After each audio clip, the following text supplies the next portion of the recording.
thank you for joining us. You've seen the housekeeping remarks. I'm Professor Andy Bush. I've been appointed the first centre director. Next slide. So what's the problem? Why do we need a very strong research programme in paediatrics? We cover the full spectrum of childhood disease. We've got a big grant income, nearly £200 million over 10 years. And much of our research, but not all of it, but much of it addresses the common diseases of childhood and population health. And this complements the focus on rare disorders from the Institute of Child Health, though of course there is some overlap. We have multiple big data platforms. So for example, as you'll hear, all UK neonatal admissions are charted, the Stellar eLab, whole systems integrated care, Perform and Diamonds, which span the whole European Union. But the problem is we are dispersed across college in West London. This was true even before the faculty reorganisation. It's certainly true now. There is no unified voice for children, and we're very much talented individual teams working within silos. And that is the problem we want the centre to address. Next. So how do we intend the centre to provide solutions? Well, we want to be the voice for children.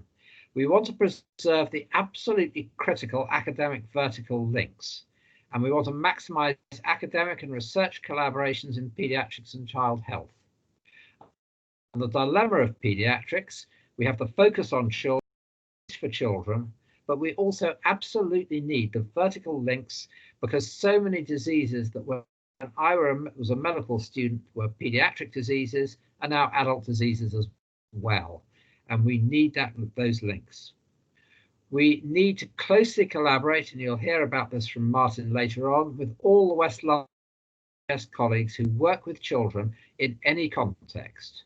And we want to align with NHS strategy.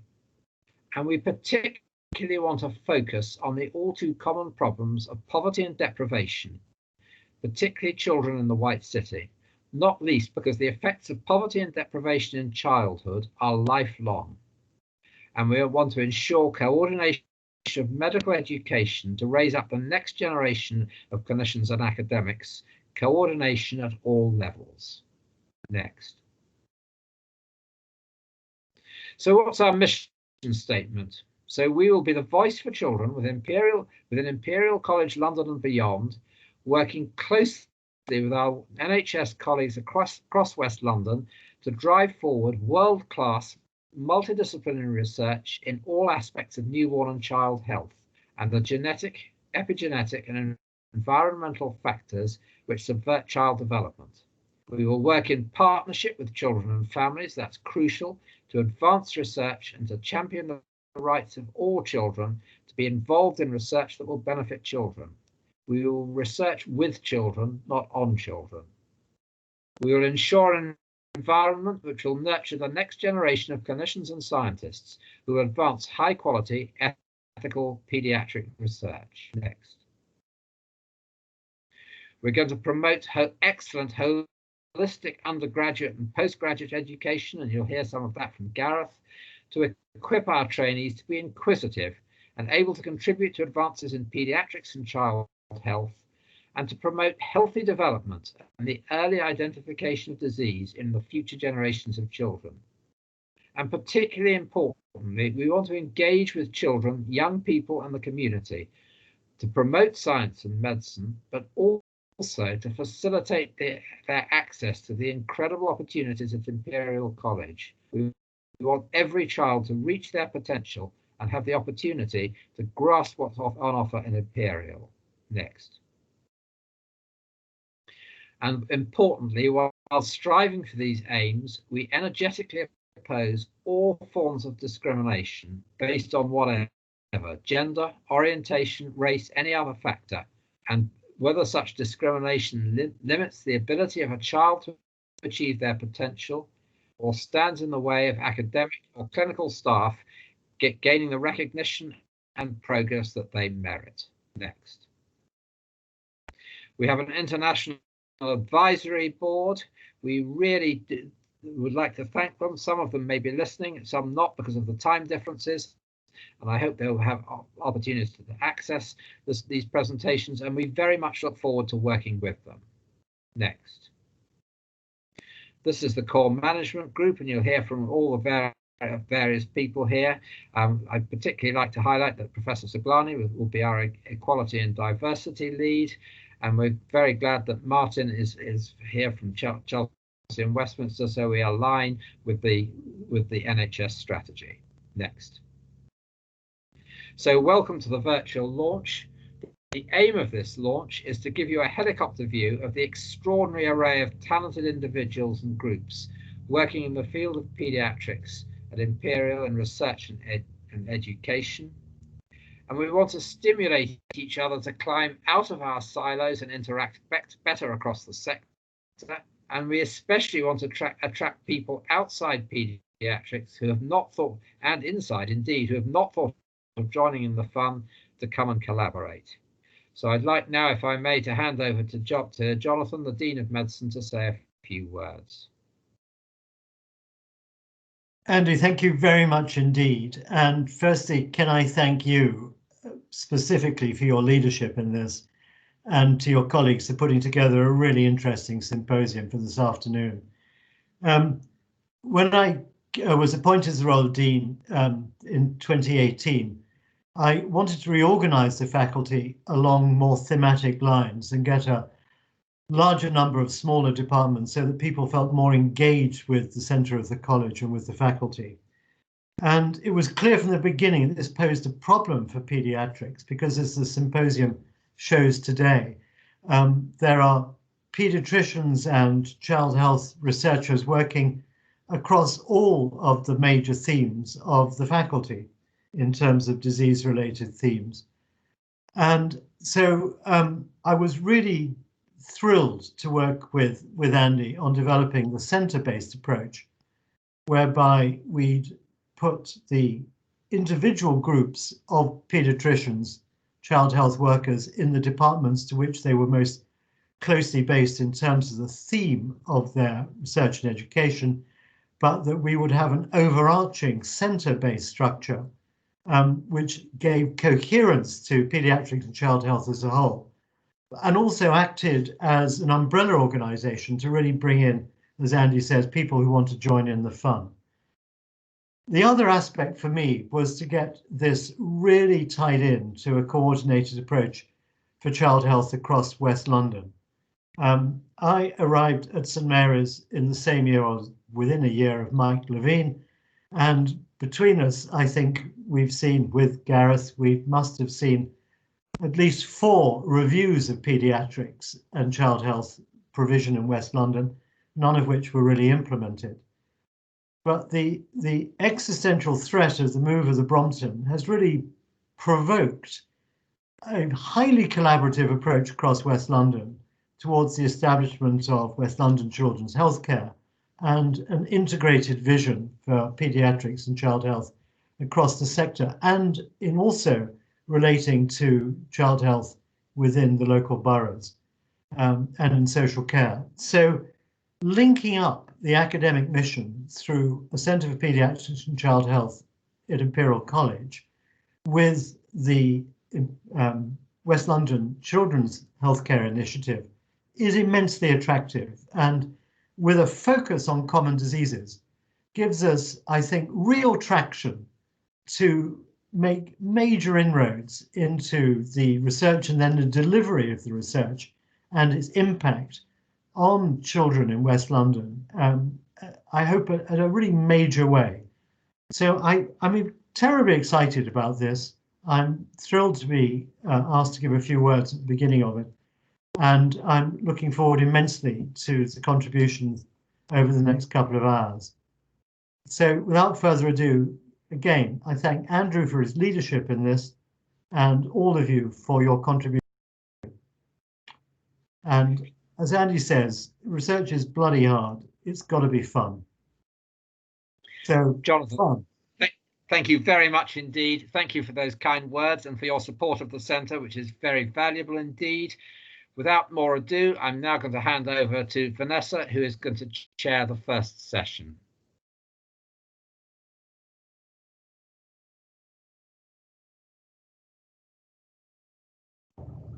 I'm sorry, can you see my slides? I'm assuming everybody can. Yes, fantastic, thank you. Thank you very much for the introduction. So welcome to the first session of the center launch. I'm really excited to present to you the next 4 speakers who are the leads for the respective core modules and themes for this Pediatric and Child Health Center. One cross-cutting theme lead. Before I start, just some housekeeping things, especially to my speakers, that we are in a very tight time schedule, so I will be interjecting if you are close to your time, so excuse me if I have to do that. And before I hand over to the first speaker, I just wanted to highlight a early career researchers initiative that we're trying to set up within the center, led by myself and Dr. Harry Leach, where we would like to actually recognize and promote those early career researchers within the center, and these would be postdoctoral researchers to fellows, clinical fellows, probationary academics, junior group leaders, teaching fellows, from all categories. And what we're going to try to do is to come up with these introductory seminars so that we're at least aware of who's out there, who are the early career researchers, create networking events, mentoring schemes, and peer-to-peer support to really provide a wide range of helpful advice and guidance for those early career researchers. Please do get in touch if you would like to be included in this initiative. We hope to roll this out in the new year. And without further ado, I will introduce the first speaker of our session. Dr. Harry Leach is an MRC investigator at the London Institute of Medical Sciences and an academic clinical lecturer in the genetics at Northwest Thames Regional Genetics Service. He co-leads this core theme of origins of child health and disease, along with Dr. Jay Banerjee, focusing on studying the development to understand human disease. Okay, thanks very much, Vanessa. I'll just check that everyone can hear me. I'll take that silence as a yes. We can. So it's a great pleasure to give the first theme talk and introduce what is a really new idea or new organization of research within pediatrics at Imperial. And it's great to be leading this with Jay, who I think we complement each other's expertise probably quite well to try and bring all this ambitious project together. So if I could go on to the next slide, please. So in terms of an introduction to the theme, I guess origins of child health and disease is relatively self-explanatory. As someone who works on germline development myself, I can tell you that it starts long before the first image on this slide. Of course, we know that the most important decision we ever make is to set aside our germline. And we all can trace our origins back to that moment just after their implantation, when each of our parents set aside their own, ultimately giving rise to the cells that will lead to the development of sperm and egg, containing all of that genetic information, but all of the environmental and epigenetic contributions that may have occurred during that very long period of time. And obviously, after fertilization, we have pre-implantation embryo development. After implantation, the development of the fetus and the placenta is absolutely key, and ultimately, hopefully, leads to a cute little baby at the end of it, as we can see here. And there's so much expertise already available in the college and across our hospitals in these areas, from germline development and reproductive medicine and infertility medicine, onwards to researchers from working on flies to humans, studying developmental biology, stem cell biology. Clinically, we've got fantastic centres for fetal maternal medicine and obviously strengths in neonatology, and already pre-existing links between those in this grouping that Jay's been instrumental in establishing in the sort of perinatology grouping. Taking a step back, of course, my own department at Northwick Park, although provides the genetic service to Imperial, and already interacts very closely with all of these other clinical teams with prenatal testing and genetic testing of children. And I know our department lead, Jan Cobbin, is really keen to be more involved and part of this grouping as well. We also have so much expertise across college in epigenetics and computational biology and genomics, which feeds into all of these other research areas. So next slide, please. So our current status is, this is a boring slide, and it probably represents the current status, is that all of these researchers are dotted around in really great research institutions like the LMS and the IRDB, the NHLI, across Imperial departments. And from the clinical specialties, obviously spread across many campuses, many different hospitals. And there are, of course, pre-existing links already that are working well, and we want to build on those, but really put all of us under one roof in this theme. So put this abundance of expertise, bring it all together and start working together more closely in developing new links. So next slide.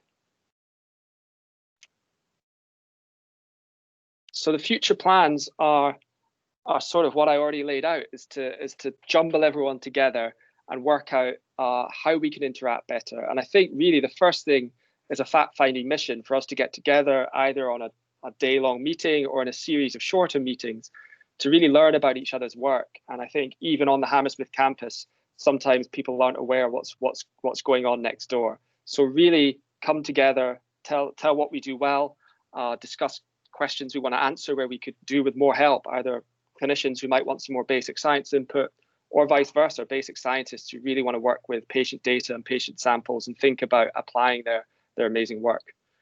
So we want to identify those new opportunities and then really start trying to forge new links, whether that's joint grants, shared students, and take things forward. So really using our pre-existing skills to start to answer questions that directly impact child health. And this is the personnel and still growing. So just looking at this slide, I think the possibilities of interactions between these different groupings are really exciting. I could think of exciting projects to do with almost everyone on this slide, and I'm sure that's true of everyone else too. And it's really a fact-finding mission from the start. So we'd like to hear how we can help this community and start to build things going forward. So there will definitely be a meeting in the new year, and I see Vanessa's come up, so I'll stop speaking now. Thank you, Harry. I'm going to, in the interest of time, I'm going to move on to the next speaker. The next speaker is Professor Nina Modi. She's a professor of neonatal medicine and consultant in neonatal medicine at Chelsea and Westminster NHS Foundation Trust.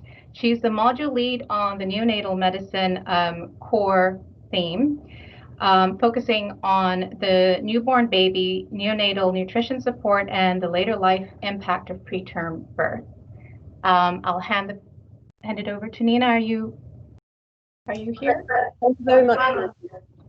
I'm afraid there are two problems. One is that there's a delay in, I think, you moving the slides on and then becoming available for me.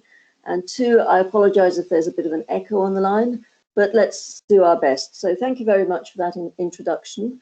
I will be speaking about the Neonatal Medicine Research Group. You will see the names of my principal investigator colleagues on the slide in front of you, I hope. Those are Sabita Uthaya, Chris Gale, and Cheryl Battersby, and we are based at the Chelsea and Westminster Hospital campus. We lead the UK Neonatal Collaborative, whose logo you will see on this first slide, and we also run the Neonatal Data Analysis Unit, which I will tell you about in a few more moments. Next slide. So neonatal research has often been placed in the too hard box, but it is very important because 1 in 10 newborn babies is admitted to a neonatal unit, and about 60,000 babies are born preterm in the UK each year. The care they receive affects their lifelong health and well-being, but unfortunately there are far too many uncertainties and far too large variation in clinical practice and in the care that they receive, and the pace of improvement is far too slow. Studies are too burdensome, too expensive, and really we need to do better than this. Next, if you would click, Vanessa, please. So our vision is to bring about rapid, progressive, incremental improvements in care by embedding research in real-world practice, by bringing clinical teams and research teams together using real world data and doing this very much in collaboration with parents. Next click, please. Our research has largely focused on the preterm adult, on our recognition that the preterm adult represents a phenotype of accelerated aging, and a series of research questions around whether or not nutritional intakes, nutritional exposures in the early neonatal period can affect lifelong health trajectories. And for this, long-term follow-up is essential, which brings me to another infrastructural comment in due course. Next slide, please. So we manage the National Neonatal Research Database, which brings together data from 181, every single one of the neonatal units in England, Wales and Scotland, that looks after babies who may be full-term, preterm and anything in between, all of whom require over and above normal care. We have won a series of awards for this work, one of which is displayed here, which is the Royal College of Physicians Excellence and Patient Care Awards for Innovation. Next slide, please. Next click, please. And we are also moving to develop eNewborn, an international neonatal research database, having received startup funding from the Imperial Biomedical Research Centre, Bayer International, and as of yesterday, the European Health Data Evidence Network. Next slide, please. We have a series now, you can click through these quickly, Vanessa. We have a series of outputs which represent support for the NHS on the top right there, atlases of variation, National Neonatal Audit Programme, quality improvement programmes, and a large number of both national, you'll see there, and international, top right, publications. We also support the March of Dimes Prematurity Research Centre. We are part of Discover Now, one of 7 data hubs nationally. This is the one for real world data. We support research groups, national bodies, Department of Health and NHS organisations, and our National Neonatal Research Database is listed as a national asset on the Health Data Research UK Gateway. In summary, the NNRD, the National Neonatal Research Database, supports current research programmes and projects funded to a total of about £25 million, and it contains data on over 1 million babies, with 100,000 extra babies added each year. Next slide, please. So this is what we plan to do, what we are doing and what we will continue to do. That is to support clinical care throughout the patient benefit pathway, whether it's audit, quantification of variation in outcomes, observational studies, health, and so on. We will study the impact of early nutrition on lifelong health. We will do this by using our National Neonatal Research Database to conduct much more efficient, cost-effective, simpler randomized controlled trials, observational studies, surveillance, and other types of research, including policy research. And we will engage and are engaging in an ever larger number of international collaborations. We will also be linking to other data sets, health, educational, and non-health data sets, in order to determine long-term outcomes and understand the impacts of post-neonatal unit exposures on long-term health. Next slide, please. So my thanks to all of the team. There wasn't room for our collaborators on this slide, but you'll see here our team at Chelsea and Westminster Hospital that includes data analysts, statisticians, PhD students, data scientists, public patient engagement leads, and various support staff. Many thanks to all of you, and congratulations on the establishment of this centre. We have waited a long time for it and are delighted to see it here. Thank you very much, Nina. I'm going to present the next speaker. I'm sorry, we're just running a little bit over. Professor Sudhin Tayal is a professor of perinatal neuroscience and the director of the Center for Perinatal Neuroscience at Imperial. He's the module lead for neurosciences, understanding the perinatal brain injury, neurological outcomes of babies and children. Sudhin, are you on the line? Yes, please. Perfect. Next slide. Yeah. Thank you, Vanessa. So like Andy said, I agree the center is very unique because of our focus on common pediatric diseases, which has got a big impact on the health of children, not just in the UK, but worldwide. And secondly, all of us use state-of-art cross-platform technologies, a number of omics technologies and artificial intelligence and so on. And we all collaborate extensively within Imperial and elsewhere. So I need to mention something about COVID now at this time. To me, the legacy of 2020 is actually not COVID, but how science helped humanity.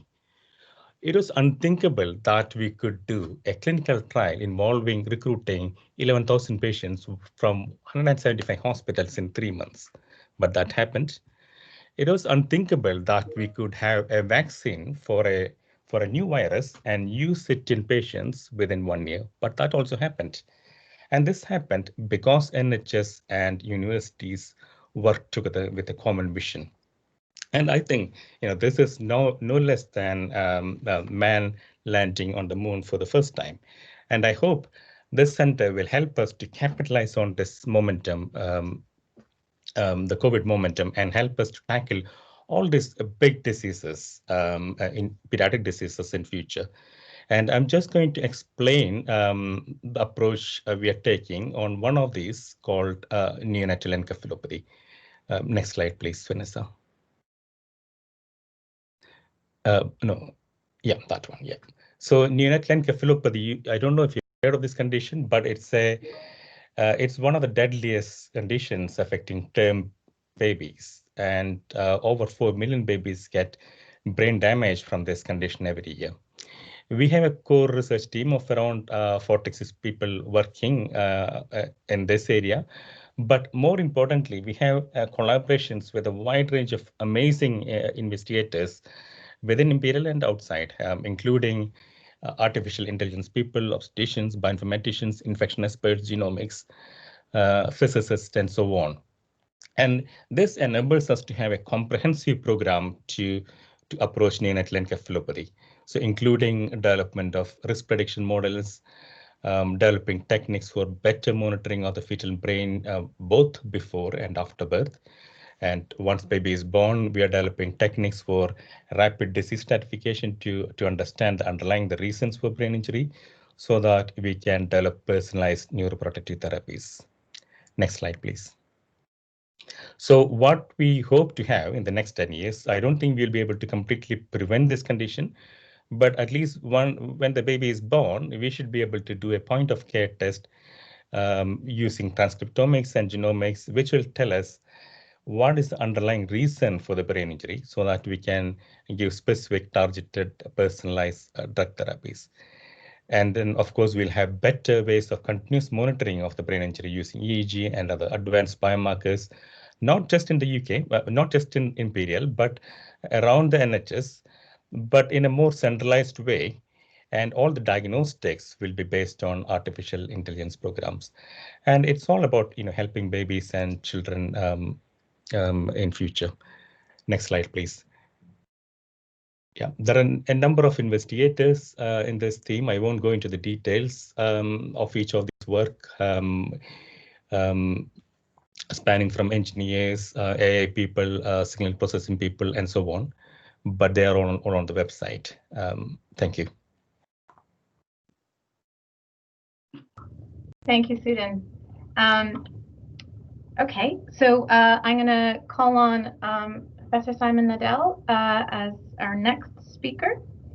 He's a consultant and honorary reader in pediatric intensive care and professor of practice. He leads the cross-cutting theme on acute care, working to improve the quality of care for critically ill children.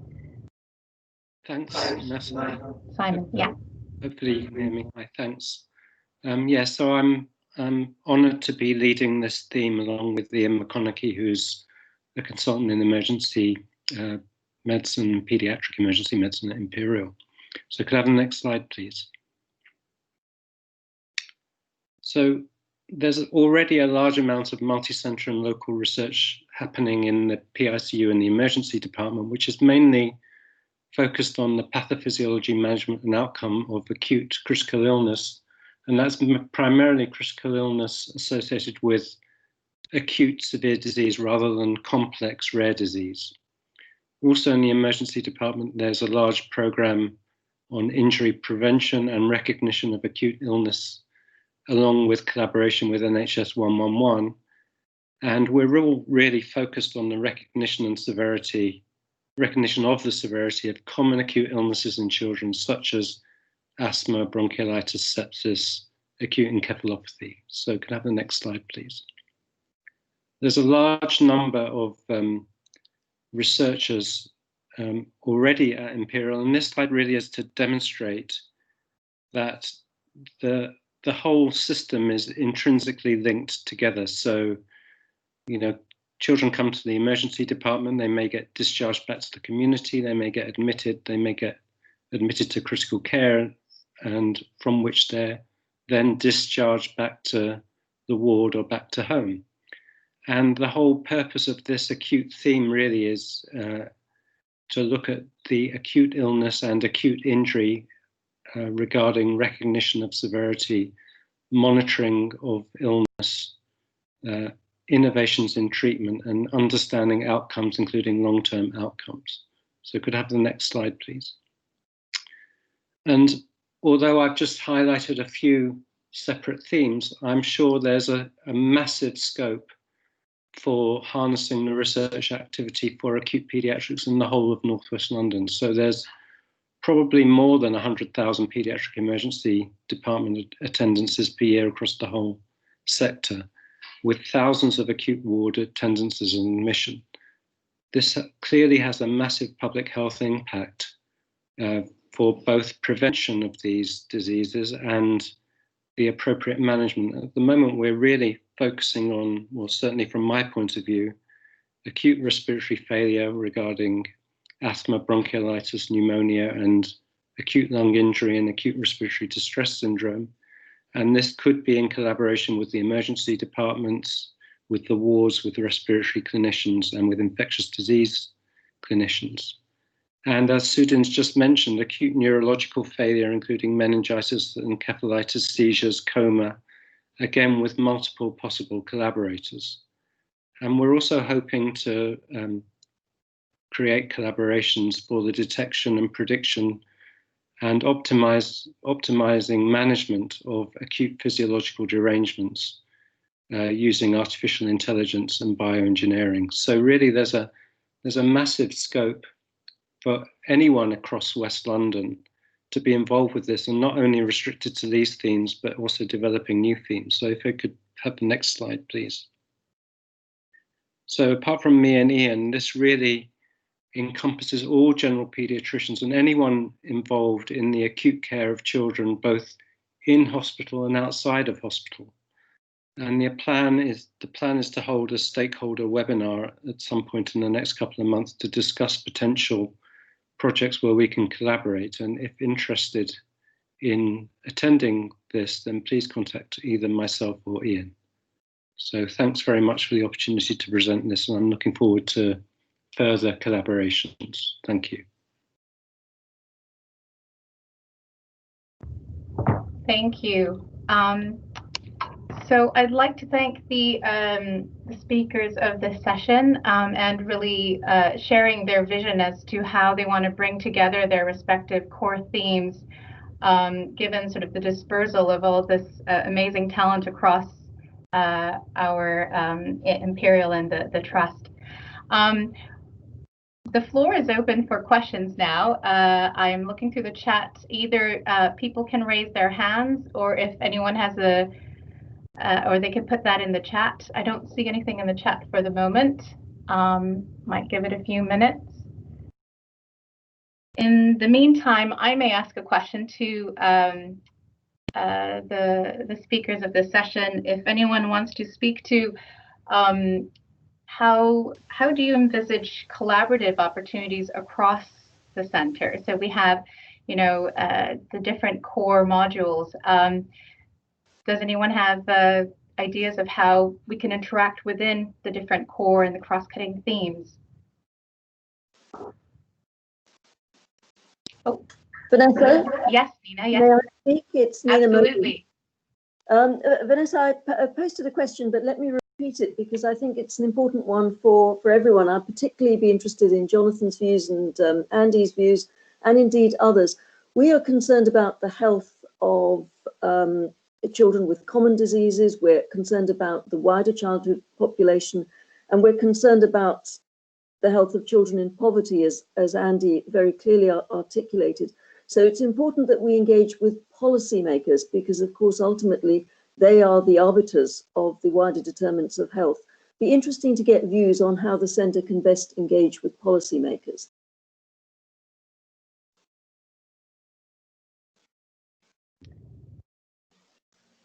Is Jonathan on the line, or Andy, Gareth? Jonathan is on the line? Maybe not. So it's, Vanessa, really important. Nina's asked a really important question, and we need to use our contacts. We need to advocate for children. It can be done. The example of Marcus Rashford shows what one talented individual can do by pushing. I think we have to keep pushing. I think we have to get across the point that childhood poverty is not something transient. It's obviously bad in itself, but it also has lifelong effects, and we've got to get that message across. I'm not great at influencing policymakers. I need the advice of those who are. I think Jonathan has his hand up. I do. So Nina, I think you've asked, as ever, a penetrating question. And the issue of how we turn our research impacts into contributing to policy at both local and national level is a really important one. Imperial College has been really, I think, slow to address policy as an area it wants to major in. And but parts of the college are looking at this, certainly in the business school and through the Institute of Global Health Innovation, Ara Darzi's institute, where policy and influence on policy has been important. I think that what we've learned over the last 9 months of the COVID pandemic is that some of the research that we do has a very direct impact on policy, and you can see that through Neil Ferguson's work, perhaps most of all, and the School of Public Health, the molecular the epidemiology and modelling groups. I think so. The college is generally more interested in this area, but something which I'd really like to see this group focus on, that's influencing policy for child health in West London, because I think we're at a very interesting inflection point with the creation of the integrated care system, and a real opportunity for the first time to bring our academic interests and outcomes in child health directly to influence the establishment of the ICS and its priorities, in particular because of this focus on common disease and the analysis of it. So I see a real role locally, and then over time, a national role. Thank you, Jonathan. I think, Gareth, you had your hand up, and Bob, you said you're happy to chime in. Gareth, yeah, would you like? I'd really like Bob to chime in, so go ahead, Bob. Thanks very much. Thanks, Vanessa and Gareth. And really, just to build on what Jonathan said, I think the real strength, there are two very key strengths for me around this centre. One is vision and the other is people. So we are getting a very clear vision around where we want to go with this centre. And I think that's absolutely critical to people feeling like they're part of, if you like, their component of work, the things that they're passionate about, they have expertise on, are collectively playing into a mission that is really all about improving the health and well-being of children and young people, and using all of the different tools and expertise we have on that. And then picking up on Jonathan's point, which is spot on, is about influence, is we have an extraordinary group of people on this call. You know, just pause for a minute and hit the participants button and scroll down and have a little look, and different people's influence plays into different parts. So there are people on the call who are involved in all sorts of different networks. They might be specialty based, they might be local, they might be London based, they might link in on international and international networks. And I think if we really collectively have a spirit of endeavour that says we're all behind this and we want to use our different our different influence that we have around this sort of single mission about really genuinely promoting paediatrics and child health in a way that it's never been done before, we could really achieve something rather extraordinary. So I guess my sort of call to arms around this is that people really use the centre and contribute sort of energy and passion for it around this collective vision that Andy and team have pulled together. I think we could achieve something rather amazing. Thank you, Bob. Gareth, did you want to add to that, or? Well, all I would say is to echo something I've heard Jonathan say before, which is that you can barely turn on the radio these days or the news bulletins without somebody from Imperial College having something to offer. And I think that in Paediatrics and Child Health, as Bob says, we have been doing that through the COVID epidemic with some stellar work from many people. But that's something that we can also be building on. And I think being more savvy about our media presence and ability to respond when there are questions, policy questions that need to be answered, they can come. The people will know to come to us. That would be one other suggestion. That's fantastic, thank you. And I think Al also said in the chat here that he's happy to help engage as well with policymakers. So, Nina, thank you very much for bringing up an important question and for this discussion. I'm going to, in the interest of time, hand over to the second chair, Paul Turner, who will chair the next session. Thanks, Vanessa. So I'm just going to share my slides, but just as a sort of a final comment on the previous discussion, I think there's also great opportunity now within the centre to first of all communicate amongst each other opportunities. Often adverts from Public Health England, from other governmental agencies that one or two of us may sort of be aware of, and we don't have time due to existing commitments, but we can now communicate to other people within the centre because there is a distinct lack of paediatric input into many committees, but there are opportunities there. And I think the second thing is actually a bit about branding and communication. When we are representing Imperial, if we say we are from the Centre for Paediatrics and Child Health at Imperial College, I think that will really sort of reaffirm the message that we do have a huge interest and movement and momentum in improving child health here at the university and the Allied Health Science Centre. So hopefully you can see my slides now, if that works. If someone could just confirm. Yes. Fantastic. Just need to go into presentation mode. Yeah, it is at my end. Hopefully you can see it at your end. Yes. All good. Okay. All right. So in this brief session, we've got four wonderful speakers who I know very well. Before I introduce them, first of all, just a quick plug that while we're focusing this afternoon on the core research themes, there are also these cross-cutting research themes. And we're really trying to build a fully integrated network. We often end up working in silos just because of the amount of work we have. And being able to sort of link up these four key areas of integrated care, acute care, genomics, personalised medicine, bioinformatics, and immunology, which I'm co-leading with Adam Byrne, I think really provides huge opportunity to develop the individual research themes that we are looking at within the centre. Now, the first speaker on this session, I'm delighted to introduce, is James Seddon. James is a clinical senior lecturer and consultant in paediatric infectious diseases. He's also an associate professor at Stellenbosch University and splits his time 50-50 between Cape Town and London. His main research focus is on children with drug-resistant TB. And in the interest of time, I'm going to hand straight over to James. Thanks very much, Paul. So I'm going to talk for a couple of minutes about global health, and due to the magic of the technology we have, I'm speaking to you from Cape Town, where it is a glorious summer evening. Next slide. So I think the first thing to say is, what is global health? And global health means different things to different people, but I think at its core, global health is focused on improving the health of all children worldwide.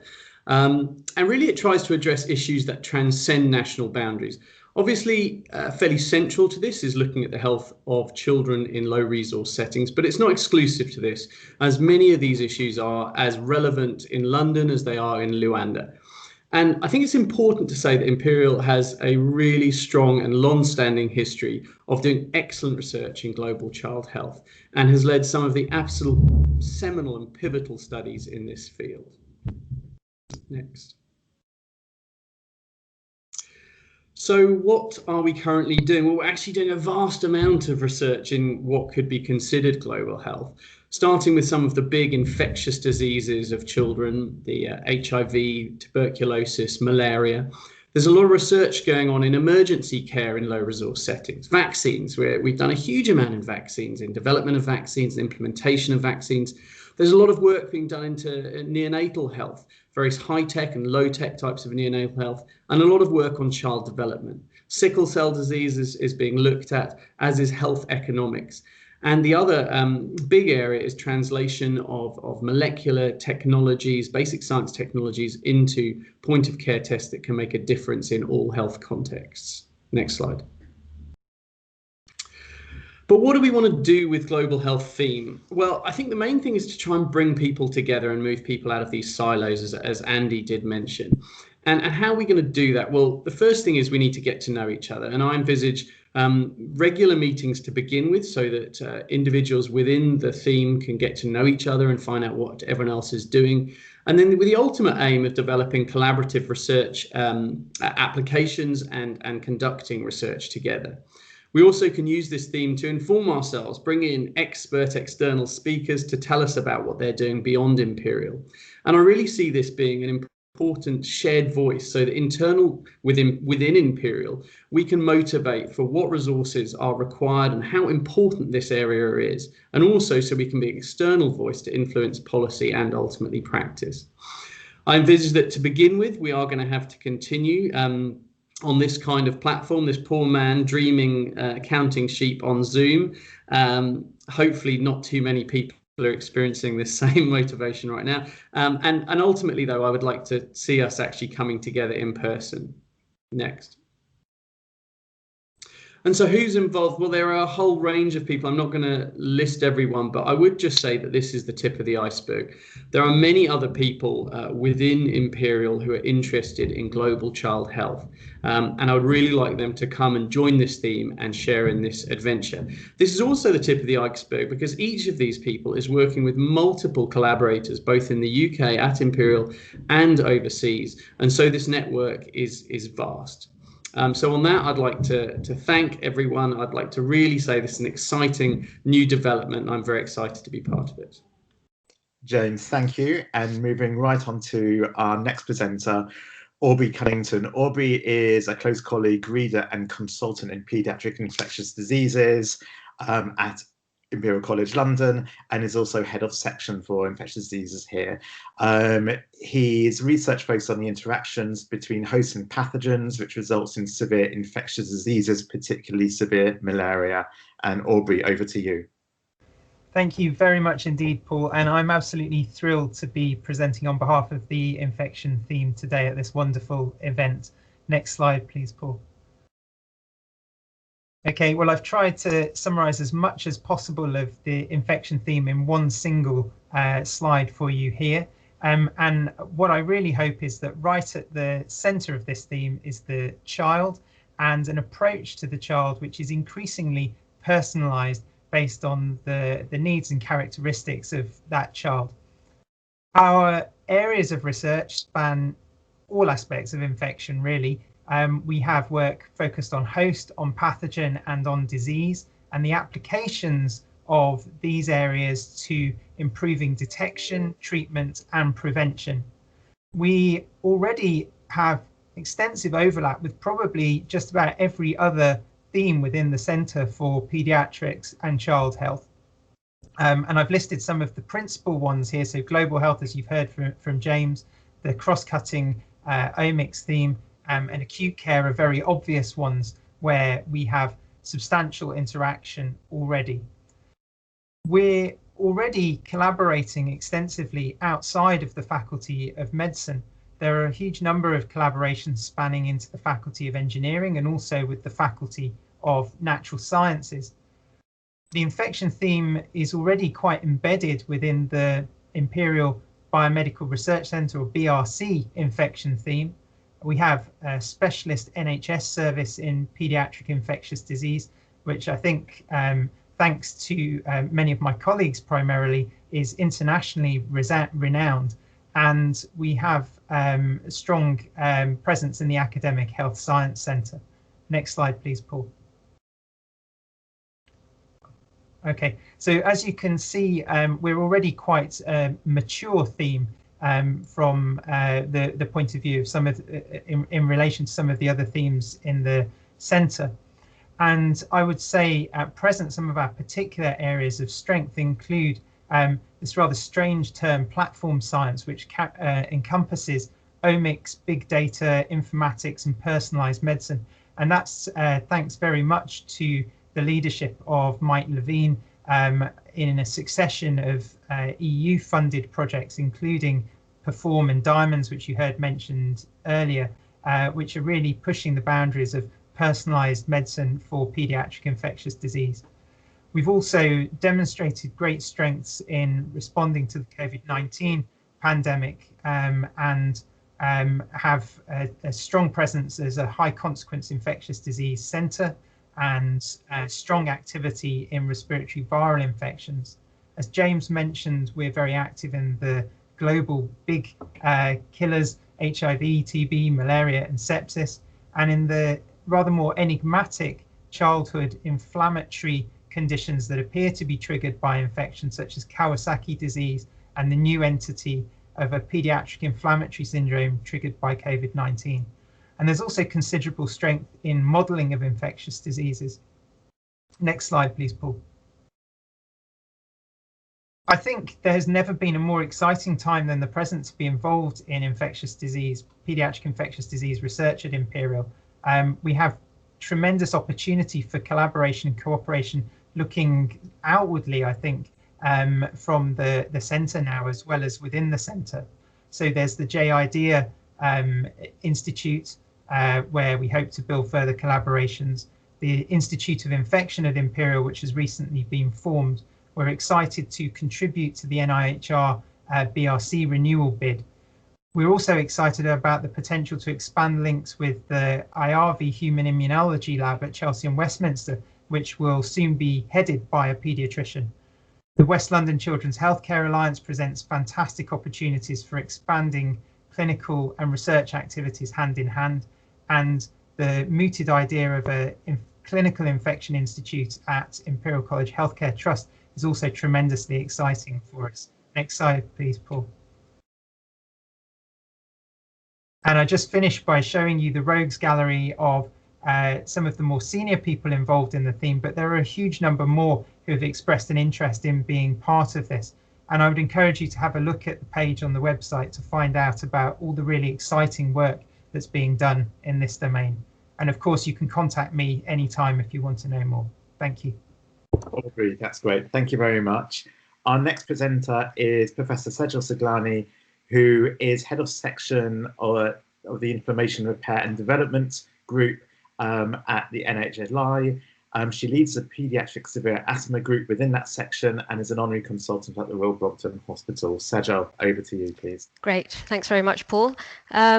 So yeah, really exciting times actually. And just to start off, I wanted to kind of give the big picture and vision for respiratory disease, and hopefully via this centre that we can really integrate clinicians, researchers, and bring in education as a central part of that. We want to use this centre to be able to expand our research really across all specialties, from primary care through to tertiary, quaternary specialists, and go from basic science all the way through to population science. And everybody has equal importance: allied health professionals, students, scientists. Everybody is equal, with, of course, our patient or the child at the centre of it all. Next slide, Paul. So at the moment, respiratory disease is focused really within the Department of National Heart and Lung Institute. And we've got two sort of big themes: cystic fibrosis, chronic suppurative lung disease, and then asthma and preschool wheeze. But what I want to show you is how I think this centre can really help us to develop this significantly. Next slide, Paul. What we're doing, sort of an overview of the research, is that we're sort of spreading from basic mechanistic research with in vivo and in vitro models, with labs based mainly at the South Kensington and Brompton campus. And we've got nationally led clinical trials. So Jane Davis heads up the cystic fibrosis and chronic suppurative lung disease element, and she's the global lead investigator for CFTR modulators in infants and preschool children, where we're leading on first clinical trials in primary ciliary dyskinesia, and in severe asthma nationally we're leading on trials of biologics. And we're collecting data from the cohorts of our patients via CF Strategic Research Centre, the National Difficult Asthma Registry, and we've got a Wellcome Strategic Award in which we have a cohort of children that we're following to understand the mechanisms precipitating preschool wheeze. Jane leads the National Strategic Centre for Pseudomonas Infection. Andy Bush, Louise Fleming, and I are PIs in Asthma UK National Centres for Applied Research and Mechanisms. And the Brompton is one of only 3 national diagnostic centres for primary ciliary dyskinesia. And the things that we're really kind of building on are physiology, cardiopulmonary exercise testing, looking at lung clearance index and small airways function in children, and bringing in novel imaging techniques into all of our work. Moving on, Paul. Thanks, Paul. Next slide. So I hope you'll appreciate, sorry, if you could just go back one. What I really want to get across was that we're doing translational research, really from very basic science through to population level science. And we are looking at infections, we're looking at immunology, we're looking at detailed clinical phenotyping. So loads of scope to join and collaborate with others in the centre. So if we move on to my final slide, I hope you'll appreciate that rather than just being within the NHLI with these 2 main arms, what I hope the centre will do is really allow us to increase our collaborative links with other specialties within child health, so ENT, gastroenterology, infectious diseases, and move our research from primary care through to the specialist work that we do. And a real good example of how we've already started to integrate is that Paul leads the Children's Clinical Research Facility at Mary's, and we've got one at the Brompton, and we're completely aligning all of our SOPs and protocols so that children can just come into either clinical research facility and have lung function tests done and be recruited. And really, really importantly, I think this centre is going to be a great way for us to really attract and mentor and train excellent young investigators. I haven't got a slide of photos because I just didn't want to leave anybody out. It's a great team, and I just want it to get bigger and better. Thanks very much. Sejal, thank you for that. And then finally, it's my pleasure to introduce Adnan Chastovic, who is Professor of Paediatric Allergy within AHLI and the Centre. He is an honorary consultant at both St Mary's and the Royal Brompton Hospital. His research is focused on the origins and natural history of asthma and allergic disease across the life course, and in particular, he's pioneered the use of machine learning in this area. So straight over to you, Adnan. Thank you so much, Paul. Great pleasure to be sharing the same stage, albeit in 2D, with all of these great people. Our vision is very simple and straightforward. It is the world without asthma and allergies, and I do appreciate it's a tall order, but it is something that we firmly believe we can achieve. And let's not forget, at Imperial, we are standing at the shoulders of giants. What is Imperial today is a birthplace of modern allergy, from Leonard Noon and John Freeman over to Bill Franklin, the busiest allergy clinic in the mid-20th century, to the point where we had the pollen counter up on a roof of St. Mary's. We are reclaiming our place as the world leading allergy center. Next slide, please, Paul. Currently, what underpins all of our activity is the largest pediatric clinical allergy service in the UK, one of the largest in the world, and one of the leading food allergy desensitization group. And I'm really very proud to be part of that team, and phenomenal kind of respect to Paul, who has managed to get us to be recognized as best hospital clinical team by Allergy UK.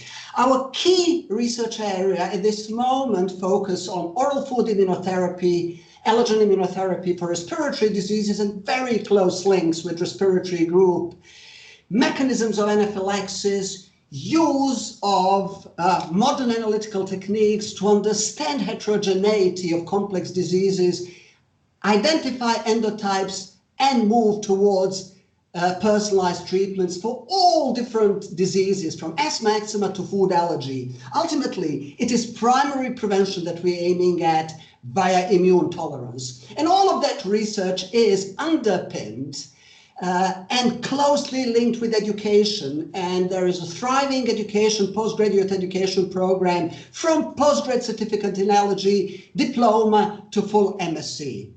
Looking into the future, we fully recognize that no single data source, no single procedure, no single approach can solve the complexity. We therefore really working towards integration of our clinical research, our wet lab basic research, and the dry lab analysis. And it's only through complete integration of these will we be able to do it. We're bringing together birth cohorts data, patient cohorts, randomized control trials, very careful mechanistic experiments in human and animal models, coupled with cutting-edge analytics. And you can see here just a snapshot of PIs from Paul, who runs all of our clinical research programs and is director of our facility, Bob, who supports evidence-based medicine, Mo, who leads our wet lab.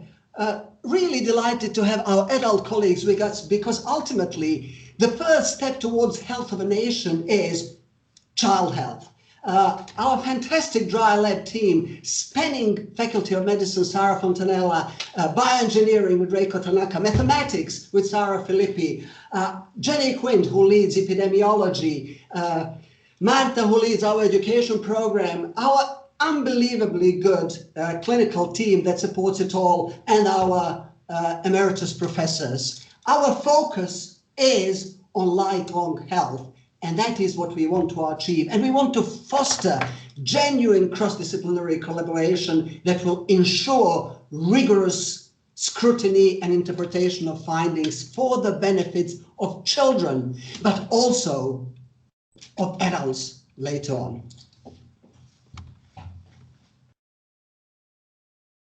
That's great. Thank you, Adnan. We've now got about 5 minutes or so for any questions and comments to the four wonderful speakers that we've had. I can't see any hands up, so let me kick things off while people are having opportunity to raise their hands or put a comment in the chat. One of the underlying themes that I find within the 4 slots that we just had is a lot of us are focused on severe presentations of quite common pediatric diseases. Any thoughts in terms of how the centre can sort of bring this sort of idea, this unifying idea together, so that we're all learning from each other in terms of how we try and identify why some people do have these very severe presentations while the most of them don't? Sorry to put you on the spot. Well, Paul, can I say something first? I actually think potentially Vanessa would be one of the best people to answer this question, because I think that's exactly the approach that her research takes, using severe phenotypes to inform understanding of disease in human disease in general, particularly in infection. But I agree with you. I think it's a really important area, and we can obviously share learning on this. But I think we would all agree that those extreme phenotypes often are very instructive. If I may add to that, Paul, I totally agree with everything that you have said and that Aubrey has said. And I think the success of this centre will not be judged upon the success of any or each of the themes. It is really how different themes will manage to integrate together and capitalize on the unique expertise that there is. And I think that we have shown that we can do it. The very close links between respiratory and allergy, very close links between all of these themes with infection, with Vanessa, really trying to bring all the relevant expertise. But what we need is then extend this, really establish much closer links with our colleagues in neonatology, then obviously obstetricians who are critically important for the work that we're doing as well. Thank you. Mike Bean, can I come to you next? Yeah, Paul, thanks. Interesting question you've raised about why the very severe and our interest in it. And I think probably increasingly come to think that to understand the severe, you also have to understand the not severe. And in many ways, like COVID is the most amazing example, where we have a disease which is being virtually harmless or asymptomatic to 99% of children, and yet there are a few with devastating illness. And really to understand what is different about the severe, we also need to be able to study the milder forms. And I think that's where what Simon Adele presented of the link between having on the one hand accident and emergency, which is our sort of shop front where we have mild patients who will be sent home and not admitted, and on the other side intensive care where we have the critically ill going into. And I think we have really a really important opportunity to study and recruit patients at all levels of severity, even if what we're trying to do is to understand the most severe. And as Aubrey said, Vanessa's approach of trying to identify the genes, understanding the rare phenotype, is equally applied to the genes that determine why some people have mild disease. So I think in a way, the strength of the consortium of the center is being able to involve patients across severities and hopefully in the community as well.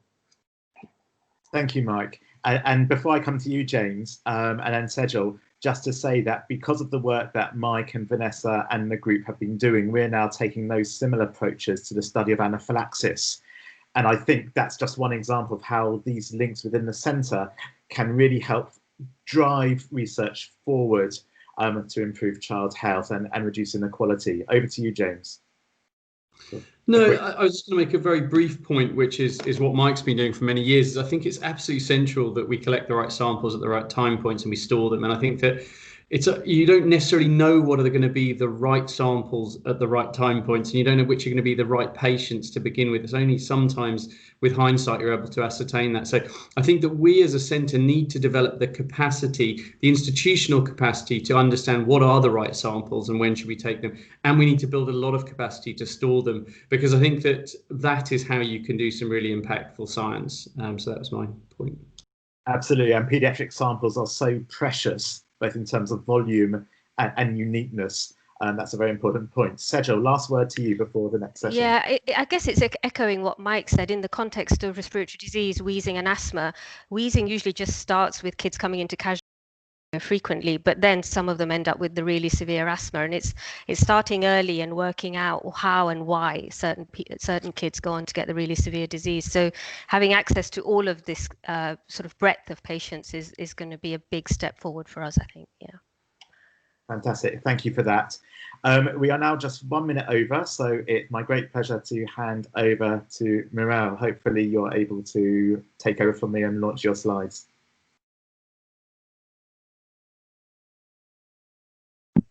Yeah, just 1 second. Yeah, Paul, I haven't got the stop. Have you stopped presenting?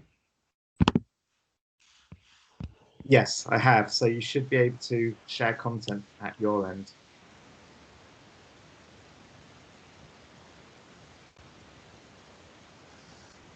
Yeah, that's working slowly. Yes, perfect. You're over to you. Great. Okay, fantastic. So I'm delighted to introduce the next 5 speakers. all of whom are either leading themes or important aspects of the centre's mission. But before I do that, I just want to quickly, as theme lead for public health, wanted to just introduce what we're trying to do in the public health theme. Myself as a professor of epidemiology and director of the Mohn Centre. So really just wanted to say, just a second, here we are. Really what we're trying to do in the public health theme is actually work collaboratively to investigate the factors at a population level that are going to influence the physical and mental health of early life.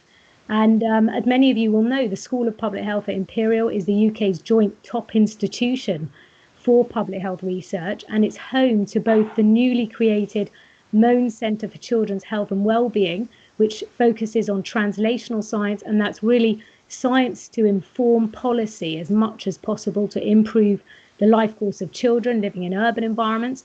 And it's also home to the Child Health Unit, which focuses on improving child health through preventive primary care. And I think improving child health at a population level requires a multidisciplinary approach, and it's happening well beyond the School of Public Health, across departments and across faculties at Imperial. And this theme is here to really connect everybody together to try and address the major public health challenges that are facing our children in the 21st century. So I'm delighted to welcome our first speaker, and that's Dr. Mando Watson, clinical lead, connecting care for children. Mando. Thank you, Marie, and it's a real pleasure to be here and to introduce the integrated care theme. And I'm going to go straight into trying to explain what is integrated care. So if you go to the next slide, I think the important thing, if you want to understand integrated care, is to think about the patients and put yourself in their shoes. So this is the work that Heidi Macrinotti did on children with viral induced wheeze who'd been admitted to hospital. It's one of the commonest reasons for children to come into hospital. And she talked to the families and studied their side of the story. And what she found is a number of really good things that had happened, and they're represented in that schematic in green, and some not so good things that are represented in red. But the really important thing here is that as those families progressed from primary care into hospital, seeing a whole load of healthcare specialists, those good green things faded away. They were left at home scared, uncertain. If their child was unwell and couldn't breathe in the middle of the night, what were they supposed to do? That is a real problem, isn't it? A gap that integrated care is able to fill. So I also want to use this as an opportunity, next slide, to introduce you to two things that we have in North West London that others don't have, and I think that is important. The first is a model of care. We take our paediatricians out of the hospital into the GP practice, creating this concept of vertical integration, where child health is supported in a primary care setting. That becomes a catalyst for others who are involved in child health, other professionals, other organisations, to come together in the GP practice. That's the horizontal integration. And together, actually, a whole lot of much better child health happens through these connections. We have 36 practices who are receiving child health support in this way. That covers a population of 250,000. And we're supporting similar services across the country with the expertise that we have in this model of care.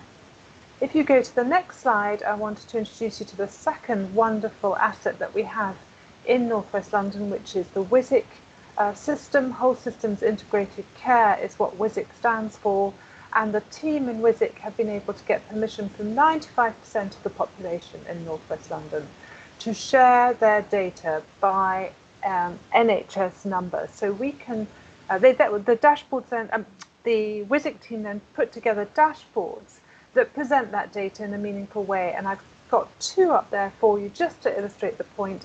The one on the left is an individual patient activity over time, and you can see towards the right-hand side of those swim lanes, as they're called, he starts to sort of pick up, and this individual has healthcare contexts across a number of different organisations. The one on the right is a population-based view. So this is the COVID and is a primary care network. Who are the patients in that network who have COVID who are shielding? So we can go as practitioners into a GP practice and say, who are your children and how can we help with them? Moving away from a reactive system to a proactive one.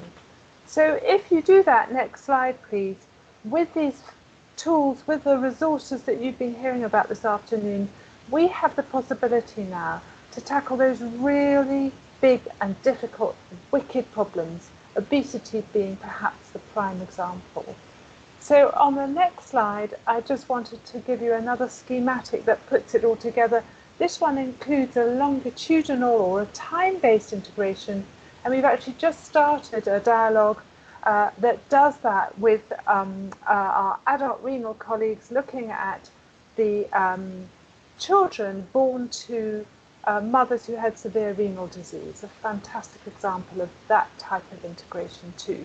So if you have a system that is working in this integrated way, if you underpin it with the support, the evaluation, the drive that can come from our academic resources, you have something that's really very special for child health. Final slide, some of the names that are of those involved in the theme. I couldn't put them all on, but I really hope that as, after today, those names will grow and grow. Thank you. Thank you very much, Mando. Really fantastic work there. Very pleased to now ask Dr. Dasha Nichols, Reader in Child Psychiatry, to introduce the child and adolescent mental health theme. Thanks, Mireille, and good afternoon, everybody. I was delighted to be asked to lead a theme on child and adolescent mental health within this centre, but I have to admit that I was even more delighted that paediatrics were becoming better integrated, because as I moved from the place I'd spent most of my career at Great Ormond Street to Imperial, I was somewhat flummoxed at first in terms of where I might find the paediatric colleagues with whom I was so used to working hand in hand and collaboratively, both academically and through my clinical work with young people with eating disorders. So this opportunity to work in partnership with paediatrics is extremely welcome and runs deep into my bones. I'm lead of a small group, next slide please, at the moment at the Centre for Child and Adolescent Mental Health, a group that is growing. If you're interested in what we do, please follow us on Twitter using the handles to the left.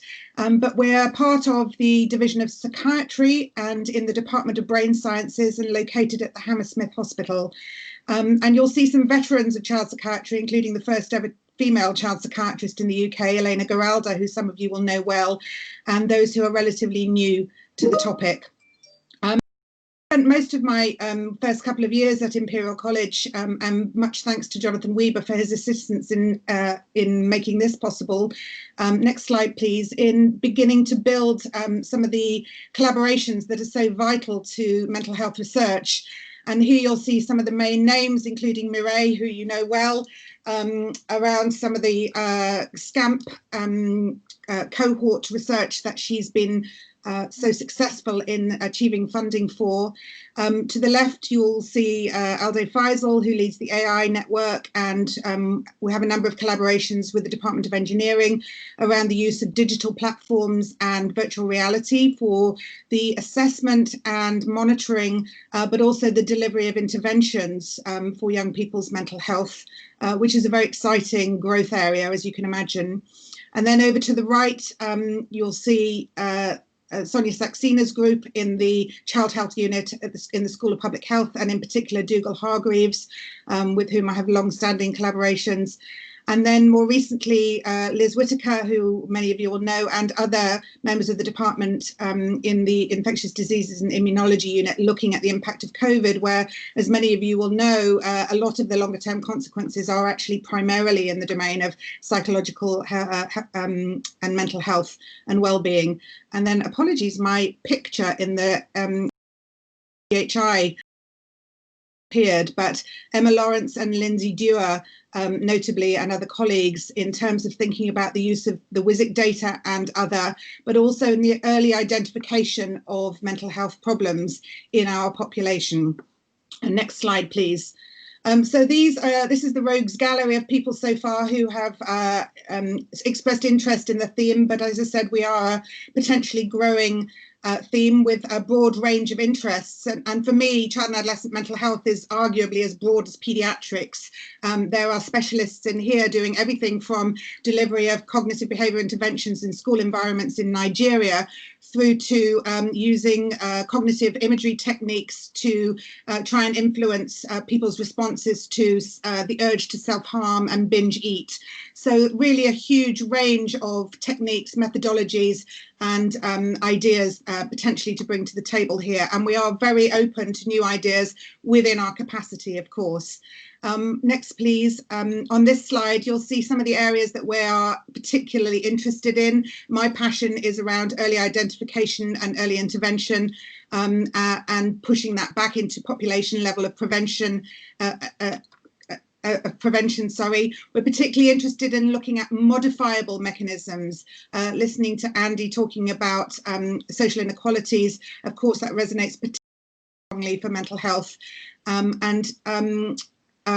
So, for example, things that we might be looking at are the longitudinal follow-up of children with severe infections who's particularly at risk. What are the factors that might influence their outcome over and above the severity of their infection? I've already mentioned development of population and school-based interventions, both at a personalised level, but also at a population level in terms of supporting for mental health. And then very clinically orientated research around early intervention for disordered eating, my speciality area. And very excited about the West London initiative and the development of the Best for You model for care that will be at Chelsea and Westminster for young people presenting in mental health crisis. So the vision for the theme really is to build and to grow, to raise our profile, and particularly we're interested in bringing some of the new and interesting approaches that Imperial College might offer and bring to the area of children and young people's mental health, which is finally seeing some increase in parity of research funding. And if there's one thing I've learned in my time at Imperial, there's nothing like a funding opportunity to bring together collaborations. So I hope that there may be opportunities for doing that. Please get in touch if you're interested. Thank you. Thank you very much, Dasha. It's really exciting to see you come on board and really try to expand and bring everyone together at Imperial for this important mental health work. I'm delighted to now introduce Professor Sarah Rankin to talk about societal engagement work.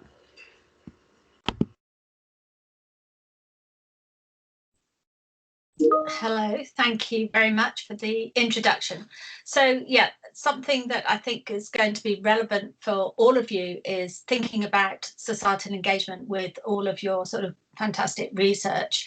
So this is something that I have done alongside the research that I do within the National Heart and Lung Institute, and I'm their lead for societal engagements.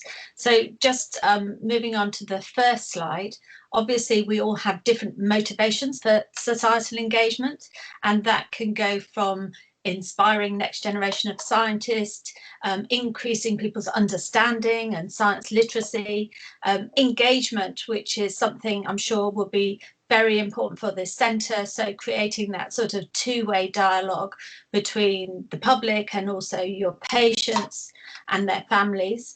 And then finally, sort of moving up the tree, sort of influencing policymakers, funders, learned societies and things like that. So we all have sort of different motivations for getting involved in this type of activity.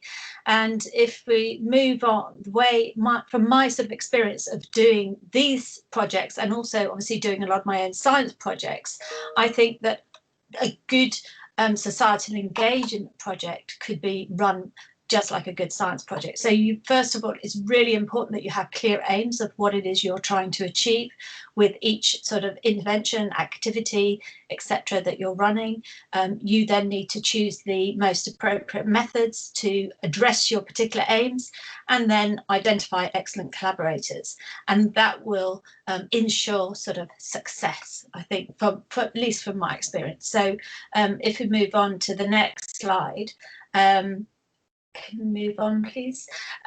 Thank you. So what I'm going to do is just give you a few small exemplars of some of the activities that we do, just to get you thinking about what you as a centre could potentially do.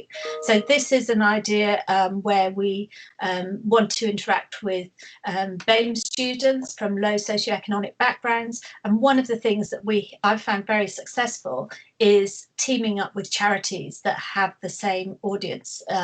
So this is a charity, Generating Genius, run by Tony Sewell, and he brings in these groups of students that they have identified from schools all across London that are really passionate about science, and then we run some one-day workshops with them.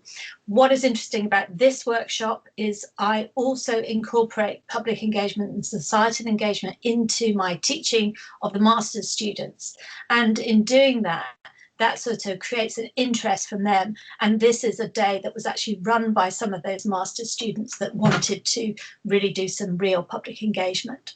So because it's a two-way thing, it's one, getting researchers interested and giving them the tools to do public engagement or at a quality public engagement, and also thinking about your aims. So if we look in the next slide, we have finally, after many years, set up an Imperial Work Experience programme, and we've done this with the outreach department, and different departments across Imperial are involved in this, but not very many at the moment. So you as a centre could be involved, and the great thing about this is that all the admin is done in terms of recruitment of students and overseeing safety and all the rest of it. That's done by the outreach department, but then you are responsible for hosting these students during that week.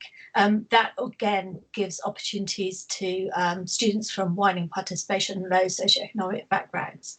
So moving on next. So I'm just going to give a couple of exemplars of the type of projects that we've done, where we've really done what I call sort of creative public engagement, where we've worked with different artists and people. This is the Heart and Lung pop-up shop that was we ran.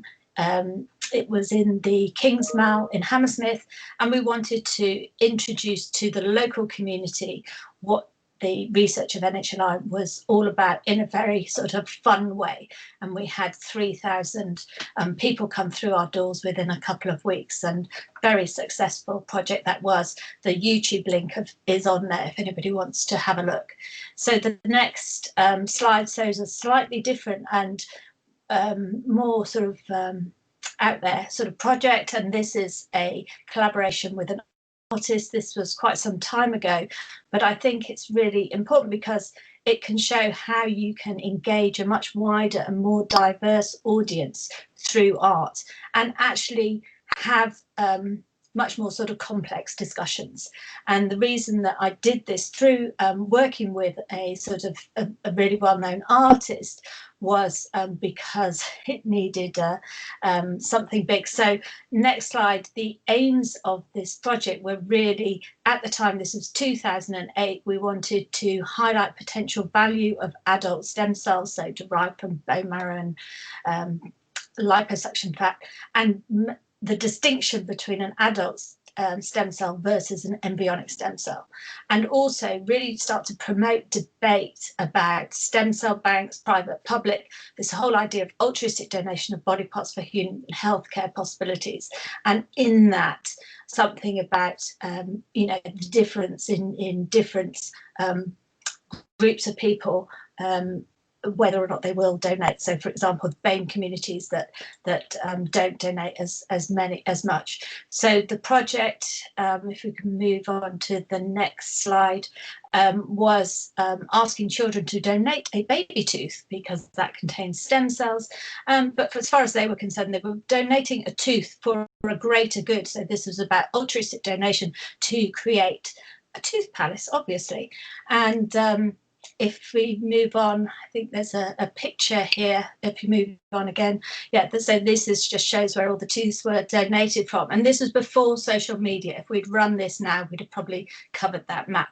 So moving on, we created this tooth palace, looked, you know, like this sort of ice sculpture from a distance. We got funding from the Arts Council to tour it around the country. And if you click on, you can see that when you look at this close up, that it is embedded with all these little baby teeth that have been donated. And so we run workshops, public debates, and other lectures and debates in these different locations around the Tooth Palace.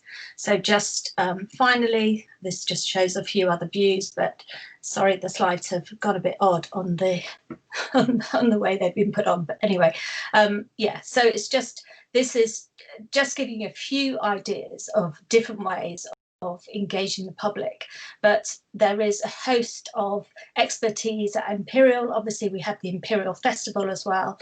We're also very good at raising money for this, particularly from Wellcome Trust. If anybody is Wellcome funded, really you have an opportunity to do these type of projects. As Andy will tell you, we helped him raise money for the Breathing Together project. That was very much focused on paediatrics. Great, thank you so much, Sarah. Really highlighting to all of us how engagement work needs to be at the core of everything that we're doing here at Imperial and in the centre. So I'm delighted to move on now to Gareth Tudor-Williams to introduce us all to the fantastic work that's ongoing in education. Well, thank you, Mireille. And Sarah, that was absolutely inspirational and so imaginative and so much about education and how powerful it can be. And Mireille, I don't know if you remember, but we first met on an interview panel for year 13 and young people applying to study medicine at Imperial. And when you've listened to what we've heard this afternoon, you can understand why they apply to Imperial. The only thing you can't understand is why they don't all end up in paediatrics and child health. And maybe that's somewhere that the centre can begin to really have some impact. Next slide, please. I just want to touch on some of the extraordinary events that have taken place in the light of the COVID pandemic, which has taught us all so much and which has really revolutionized a lot of the way that we've been delivering education. And I have to say, it took me a while to work out that you couldn't use the microwave to run Teams meetings. But now, here we are, all of us getting used to interacting with people all over the world in their hundreds on virtual platforms. Next, let's talk about undergraduate education. So our medical students were very privileged and very used to clinical interactions with patients in all sorts of clinical areas.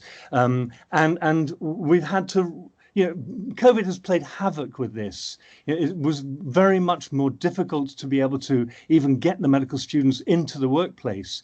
And I want to pay tribute particularly to Eva Lichtarowicz-Krinska, who is the course lead now, took over from Mitch Blair and myself for the lead for paediatrics for Imperial College.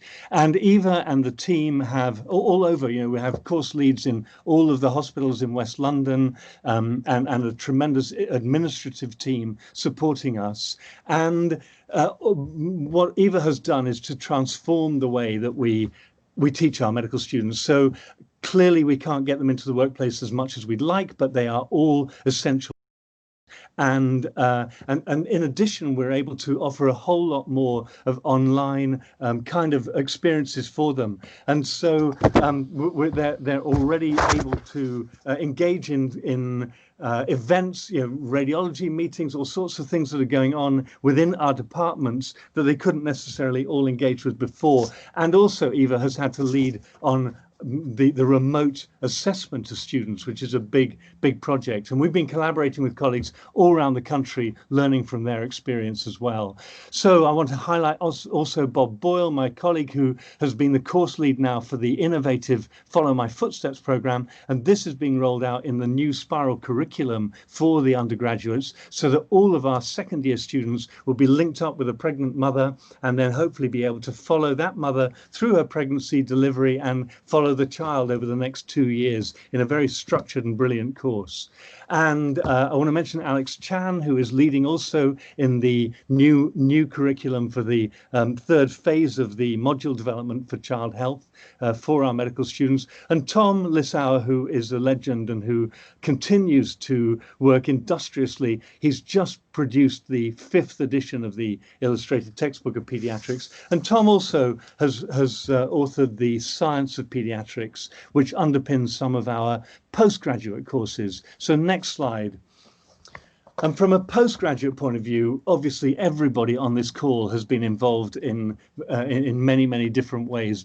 So Dr. Dina Patel is now the theme lead for postgraduate education, and supported by both Heather and Celeste, she is transforming our postgraduate credited program of education and building up towards an applied pediatrics course that I think is going to be innovative and also involve every one of you who wants to be part of it. I also put a little plug in here for the lecture series, both in neonatology and for the grand rounds that Andy started in the middle of the COVID epidemic, which we will be reigniting in the new year. Are up there and accessible on the website. And Imperial is a great place for postgraduates to come. I've highlighted a couple of little examples there, but the Centre for Continuing Professional Development is also helping us with graduate courses that are not necessarily PG Cert or MSc, but have that can be accredited. Next slide. I just want to highlight the advantages of what we have to offer now. And this is a snapshot. I really encourage you to go to our website and just pick up on Asphere's contribution. This is a 30-second clip from literally taken from one of the modules that we were running on infectious diseases and host defense last week as part of our PG DIP and MSc module. And Asphere is a physiotherapist from Pakistan. So she was able to link in, and she came out without completely unscripted, unprompted, with this lovely quotation about, to the effect that it's so much better being able to watch lectures at my own speed and look up the references rather than trying to cram everything in 2 days. So gone are the days of back-to-back lectures over a 2-day period. Now we can deliver those remotely and give our students access to the talks. They can look at it in their own time. We can have synchronous and asynchronous sessions to discuss their learning points. And just to follow up, last slide, please. Nina Modi and all of the neonatal team managed to transform the neonatal update program, which is a very well-established annual event, into a totally online event that attracted more than 700 delegates, fee-paying delegates from all over the world, and you can see them, the countries from which they came. And so this, again, didn't run over 4 continuous days. This was over a period of quite a long time that allowed the lecturers to produce their lectures. People could watch them, and then there were these synchronous sessions at 2 different time points, in the morning here in London and in the evening here in London, that they could pick up in their different time zones. It's very exciting. There's no better time to be part of it, and so please contact Dina. Thank you very much. Fantastic. Thank you very much, Gareth. Really, it's great to see so much enthusiasm around education and the future generations. I just want to now introduce Dr. Martin Gray to so that we can hear about the West London Children's Healthcare Alliance. Thanks, Mairead. Thanks for inviting me to the Centre launch to talk about the West London Children's Healthcare Alliance, a bit of a mouthful, and how we can work together to deliver outcomes of the research that we've heard about this afternoon to improve the lives of children. So this collaboration between Imperial College Healthcare Trust and Chelsea and Westminster began in 2018. Next slide, please. It was catalysed by proposed changes to the services provided at the Royal Brompton Hospital. And we published a document in response to that called Healthier Hearts and Lungs. And this outlined joint proposals setting out 4 principal areas of development, but this included developing an integrated children's healthcare system. Since 2018, we've kind of accelerated wider collaboration to join up a range of services, and included in that are children's services. And this is all underpinned, of course, with closer links to Imperial College. We're working together to develop an integrated children's healthcare system, and we're using the working title of West London Children's Healthcare Alliance. We currently report to the leadership teams of all of the partner organisations. So just to clarify, West London Children's Healthcare describes the integration of all paediatric services at ICTH and Chelsea and Westminster under a single leadership structure, and a partnership with Imperial College, which works particularly with the Centre for Paediatrics and the School of Public Health. The West London Children's Healthcare Alliance is a wider group, and it describes a network of the West London Children's Healthcare Group and other providers in North West London, including but not limited to other NHS providers, local boroughs, and the charity and voluntary sector. Next slide, please. In our population, we have both risks and opportunities that need to be addressed. For instance, as we've heard already, children being admitted to our hospitals are more likely to be from the more deprived areas than the average in England. For instance, children attending the ED in St Mary's experience the top 20% levels of deprivation in the country. We know that 38% of children living in Hammersmith and Fulham live in poverty. Our children live with chronic childhood obesity, poor dental health, low uptake of immunisations, and poor mental health. We need to act. We need to act collaboratively. Next slide, please.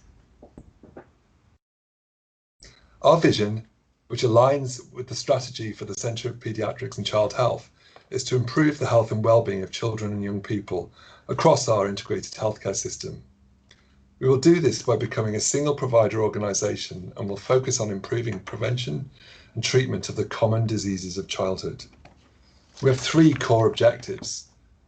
1, clinical service integration. 2, partnership working across all agencies looking after children. And 3, a clear focus on research, education and innovation. We'll do this through engagement and co-production with children and young people, a focus on integrated care, promotion of staff health and well-being, and a proactive use of data and analytics. These are all key to achieving our objectives. Next slide, please.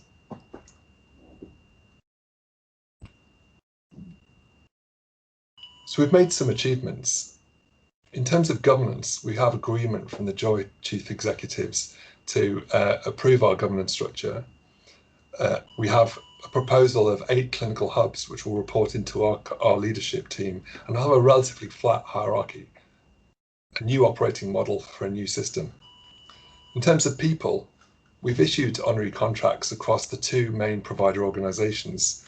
So I have an Imperial honorary contract, and people from Imperial have a Chelsea and Westminster honorary contract. We're pursuing joint appointments. We've appointed recently a new cross-site critical care lead, and we're currently actively recruiting into consultant posts in surgery and neurology.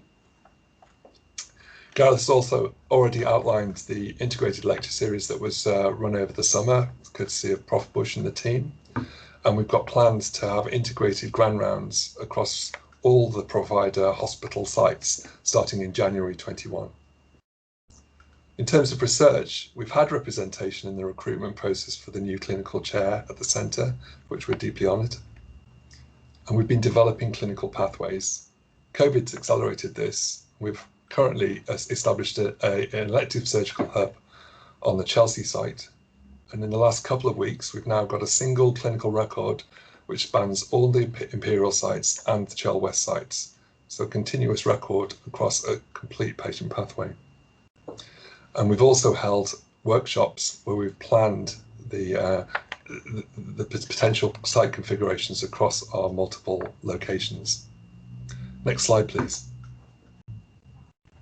So we're on a journey, and we've got a long way to go to improve the health and well-being of children in our area. We're delighted to be part of the centre launch today and look forward to working collaboratively with the academic team to deliver on our common objectives. For us, in the short term, those objectives will be further clinical, operational and public engagement, implementing our governance structure and getting the leadership teams operational. We want further integration and alignment as we come together, initially as an integrated children's healthcare system across multiple sites, but with an ultimate objective to become unified on a single site. Thank you. Thank you very much, Martin. I mean, really, what you're describing is, I think, all of our dream. So we hope that the centre can support this fantastic initiative. Now, I would love to have now had the opportunity for everybody to ask questions to our fantastic speakers, but unfortunately, the time is running over. So we're going to have to move straight on to the next part of our session, and I'm handing over back to Andy. Thank you very much indeed, Mireille. It's now my great pleasure to introduce Professor Nick Jennings, who's Vice Provost for Research and Enterprise. And it's a great opportunity also to thank Nick for his terrific support and guidance while we were drafting the proposal for the centre. So, Nick, thank you very much indeed. Thanks very much, Andy, and welcome everyone. I'm not as yellow as I might look on the screen at the moment. I think it's just an issue with light in my study, but nevertheless, it's great to talk to you from deepest Winchester, which is where I am at the moment. As Andy said, my role at Imperial is to be the Vice Provost for Research and Enterprise, and this gives me the pleasure of having a real overview of all the research that goes on at Imperial, areas that are close to my personal areas of expertise and areas that are distant. And one of the things I really love about my job is the ability to find out about new areas. It really is a real privilege. So it's my real pleasure to conclude today's event, which has celebrated the launch of the Imperial Centre for Paediatrics and Child Health. It's been great to see so many of you here, all dedicated to advancing the field of paediatrics and child health. Some of the talks have been fascinating in terms of the things that you've all been doing, and sort of I see a real opportunity for us in this space. By bringing together researchers, clinicians and educators, both within Imperial and with Imperial College Healthcare, NHS Trust, Chelsea and Westminster Hospital, the Brompton, and across West London, I really hope that the centre will deepen our understanding of multidisciplinary research in all aspects of newborn and child health. Hearing from such a range of impressive individuals today, there's no doubt in my mind that the centre will make a significant contribution to all the 9 areas of your core research themes, from allergies to infections to neuroscience. I think this will be achieved through dedication and deep collaboration across the college and beyond. And it's been really exciting to see some of that enthusiasm and to see some of that talent and collaboration in the talks that I've seen this afternoon. So as you've heard at various bits in the programme, Imperial has already made impressive contributions to this area, and it's great testament to the wide variety of researchers who've come together in this space. As Jonathan said at the beginning, it was his way of bringing together things within the faculty. So this includes, particularly, I would pull out the Mohn Centre for Children's Health and Wellbeing in our School of Public Health. Also the work that we've done on the Perform Horizon 2020 study, developing a comprehensive management plan for febrile patients, and also the development and management of the neonatal data analysis unit at Chelsea and Westminster Hospital. As a college, we're committed to fostering this kind of ambitious cross-disciplinary research, which really makes a real impact and contributes to changing lives, both locally, nationally, and globally. And in order to do this, our research must really transcend the traditional academic disciplines in a highly collaborative, multidisciplinary environment. And I think this afternoon has given us great evidence for seeing all of that cross-college working. The way that we organise our multidisciplinary works at the college is through a series of networks and centres and institutes, and these are looking after these and engaging with these at a college level. As I said earlier, is one of the key privileges of my job. Through encouraging and facilitating collaboration, centres such as this really have the power to unite colleagues who share common goals. And I'm really delighted that this Faculty of Medicine Centre will facilitate the extensive cross-disciplinary research and education for the benefit of children's well-being. I think the centre will provide us with clear and coherent ways to nurture and support collaborations, both within Imperial and across the other institutions that are involved, as well as identifying many new opportunities. I think the centre very much encapsulates what's at the heart of our college's vision, that only through true collaboration and a multidisciplinary approach can research make a real impact and change lives for the better. So I would like to thank everyone involved in bringing this centre to life. I would particularly like to thank Andy Bush, Gareth Tudor-Williams and Jane Webb for all their hard work, both today and really getting the centre up and running. It's been great to see from the sides and to be able to support Andy and the team in this. So I really look forward to supporting this endeavour and seeing how the centre drives forward paediatrics and child health research. Very many congratulations on your launch, and I really hope you're able to build on this and really up what we can do in this super important area. So thank you very much, everyone. Thank you. Nick, thank you very much indeed for those well-chosen words, much appreciated. I will now close this with just a very few words. The closing remarks are scheduled to be for 15 minutes, but you'll be pleased to hear I have no intention for speaking half as long. So next slide, please. This picture is as the Virgin and Child, and I would like to ask you, have you actually ever seen a child that looks anything like that? I'm afraid this great artist clearly thought that babies were miniature adults, which they're not. And one of the whole purposes of the centre is to remind us all that children are unique, babies are unique, they are not small adults. You cannot do paediatric research in adults. Next, please. So early life events matter lifelong. This has been a recurring theme. And just to pull out one or two things, this is by no means all. Nicotine, pollution, maternal stress, poverty and deprivation antenatally and in the early years cause irreversible, I stress the irreversible, lifelong lung function impairment with increased risk of COPD, early and increased cardiometabolic and all-cause morbidity and mortality, increased vulnerability to adverse events such as occupational exposure. Did you know that occupational asthma was a disease of childhood? Well, it is. And there are also probable transgenerational effects. If a grandmother smokes, even if her daughter does not smoke, her daughter's children, her grandchildren, have an increased risk of asthma. Early life events matter. Next, please. I'd like also to join with Nick in thanking many, many people. Everyone has put so much work into writing this application, so many fantastic colleagues. It has very much been a team effort, and thank you all for doing for that. I'd like to thank our International Advisory Board, and we very much look forward to working with you and tapping into your wisdom. And I'd like to thank you, the audience, for listening. Please come and join us.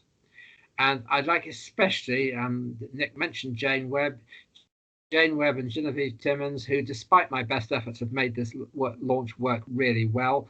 Thank you. You put in such a lot of hard work, way over and above the call of duty. Next, please. So, next, my penultimate slide. Please join us.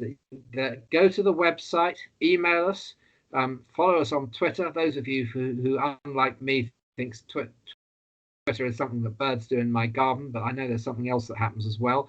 Join us, fill in the very brief form and join us. Let me stress, this is not just a medical centre or a scientific centre, it belongs to everybody. Allied health professionals, nurses, physiotherapists, pharmacists, psychologists, dietitians, there are so many. Please, please, please come and join us. We want you to be part of us. The qualifications are some link with Imperial, interest in the welfare of children, and especially enthusiasm. So last slide, please. So these are my 6 grandchildren, and a happier Christmas last Christmas we were all together. The centre is to ensure a great future for little guys like these.